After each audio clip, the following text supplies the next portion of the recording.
আমরা আসছি ময়মনসিংহ থেকে। এখানে কেন আসছেন?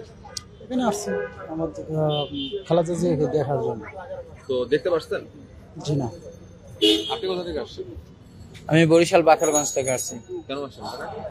আসছি দেশনেত্রী বেগম খালেদা জিয়া তিনবারের প্রাইম মিনিস্টার এবং দেশ মাটি ও মানুষের মা, উনি অসুস্থতার জন্য এখানে আমরা আসছি এবং উপর থেকে নির্দেশ আছে যে মেডিকেলের সামনে যেন ভিড় না জমাই, কিন্তু তারপরও আমরা এই জাতীয়তাবাদী ছাত্র দল করি এ বিধায় এবং আপসীন নেত্রী বেগম খালেদা জিয়া প্রতিহিংসা রাজনীতি তিনি করেন না, তার কাছে সকল দলই সমান, এই কথাটা তিনি সবসময় বলেন এবং তার কাছে প্রতিহিংসার রাজনীতি নয়, সব মানুষ তার একত্রিতভাবে থাকার সবসময় আহ্বান জানাইতেন।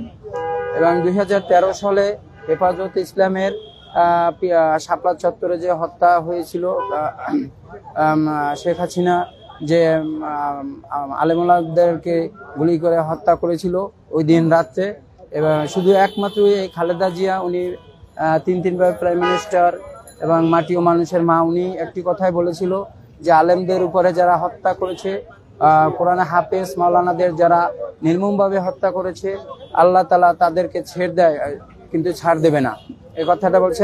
একদিন ইনশাল্লাহ এটার বিচার হবেই। এই কথার পরিপ্রেক্ষিতে আমরা সকল দলমত যারা আছি শুধু এবং সবাই আমরা ওনার জন্য দোয়া করি এবং আমিও দেশবাসীর কাছে, সকলের কাছে দেশনেত্রী বেগম খালেদা জিয়ার জন্য সবার কাছে দোয়ার আহ্বান জানাচ্ছি এবং উনি যেন সুস্থ হয়ে আমাদের মাঝে ফিরে আসতে পারে। আমি এসেছি যে লালবাগ থেকে। কেন আসছেন? খালেদা দেখতে এসেছিলাম। দেখছেন খালেদা জিয়াকে? দেখা তো হয়নি, তারপরে আপনার কথাবার্তা জানতে চাইছিলাম কি অবস্থা, শারীরিক অবস্থা কি অবস্থা আছে জানতে চাইছিলাম লালবাগ থেকে।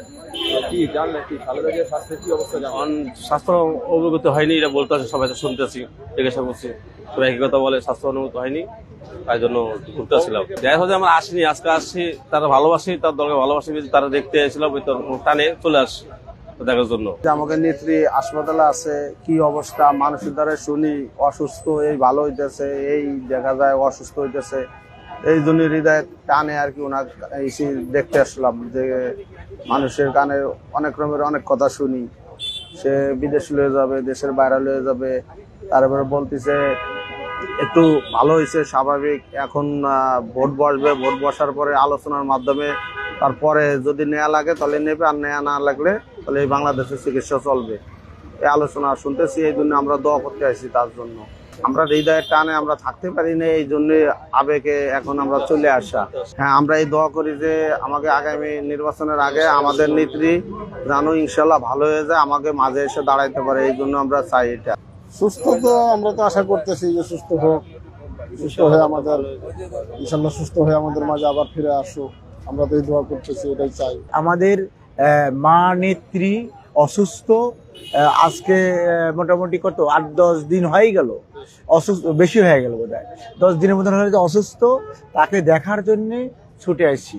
তাতে আমার চিন্তা যে অসুস্থ, আজকে জলেই বলা যায় যে উনি একজন জাতীয় নেত্রী, আমাদের বর্তমানে প্রধান উপদেষ্টার যে উপাধি দিছে, উনি একজন জাতীয় নেত্রী। উনি কোনোদিন কোনো আসনে হারেনি। ফেব্রুয়ারিতে যে নির্বাচন হবে, এই জাতীয় নির্বাচন, আজকে এই নির্বাচনের আগে উনি হঠাৎ করে অসুস্থ হয়ে গেছে। এই অসুস্থ আজকে আল্লাহর রহমতে আমাদের চিন্তা যে নেত্রী ইনশাআল্লাহ সুস্থ হয়ে আমাদের মাঝে ফিরে আসবে।